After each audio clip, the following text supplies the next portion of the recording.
Hello and good morning, Kenny. How are you doing today? I'm good, Ara. How are you? Well, you've got to be super busy because here we are. I mean, the NFL is only 3 weeks into it. Here comes basketball, and hockey is really starting to kick up. I mean, and here you are doing play-by-play for everything. Well, the craziness of the schedule will kick in very shortly, Arrow. Had a little bit of time off in the summer, which was nice. Wasn't on a plane for 2 months, which is very unusual for me. But now heading into week 3 of the NFL, I had the Giants-Vikings game, week 1, Patriots-Seahawks in Foxborough, Massachusetts, week 2, and now getting set for the Giants and Browns in Cleveland. And then, yes, the NHL will kick in a couple of weeks. I work about 15 NBA games as well. So it's the most fun time of the year. You have to really be organized and follow everything, from the various sports and keep track of what flight I'm going to, what hotel room I'm in. Now I've started to take photos of the hotel room number just in case. But no, it's a great time of the year. I always tell people there's a lot of work and travel involved in what I do, but I never really feel like I'm working, which is certainly a nice feeling. How do you embrace the cadence of each one of those games? Because, I mean, you can go from a play-by-play announcer to a hockey game, which is at the speed of light. It's a great question. As far as the preparation, that's pretty similar, although there are certainly more hours of preparation involved in a football game because it's two teams that I might not have seen all season. Basketball and hockey teams are playing all the time, so you're keeping up with their games, and there's a lot of reading involved. But as far as the cadence, they're all so much different. Yeah. Hockey, like you said, it's moving so quickly.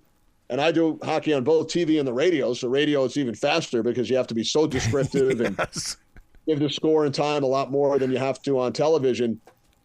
Basketball is kind of similar to hockey, although it's a slower pace. There are probably more whistles and stoppages, but you're basically calling the action for the 48 minutes. In hockey, you're calling the action for the 60 minutes. Football, it's the most rhythmic. It's one play, and then it's 20 or 25 seconds. It's another play, and then it's 20 or 25 seconds. You're weaving in storylines, setting up your color analyst. Baseball, to me, was always the most challenging of the four because I don't do it very often, probably 10 or 12 games a year. And up until 2 years ago, there was so much downtime between pitches, between batters. But now, with the introduction of the pitch clock, it actually moves a lot quicker. So from a play-by-play standpoint, I've really enjoyed doing games during the pitch clock era. I'll tell you what, I was really drawn into your book because you were doing play-by-play inside your bedroom, which I did the same exact thing. And then today with these VR goggles, dude, I'll turn down the sound and I will do play-by-play with those goggles on. Wow, that must be an interesting look. But I did it. My parents gave me a tape recorder when I was about 5 years old. I grew up around sportscasting. Yes. My father and uncle, longtime play-by-play broadcasters, but it's really all I wanted to do ever. And I would do games off the TV. I didn't have the VR goggles at the time, but I would call games off the TV in my bedroom.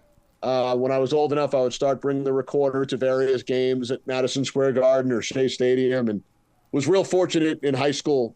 I was covering the local, for the local paper and my school paper, many of the sports at my high school.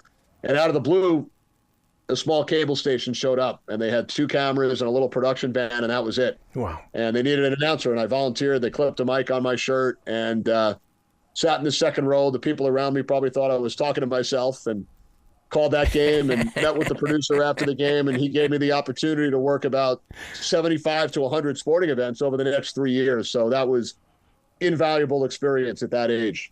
How is AI technology going to change your sport? Because I know what it's done to radio. That's an interesting question. I don't know that much about it yet. I know that I'm a big preparer. I'm an information guy. Yes. I love getting information from all different places. When I started working professionally, the internet didn't exist. There were no cell phones. So that has certainly evolved over the last 30 years. But I'm sure, again, I need to learn some more about it, but I'm sure it will have a huge effect. Wow.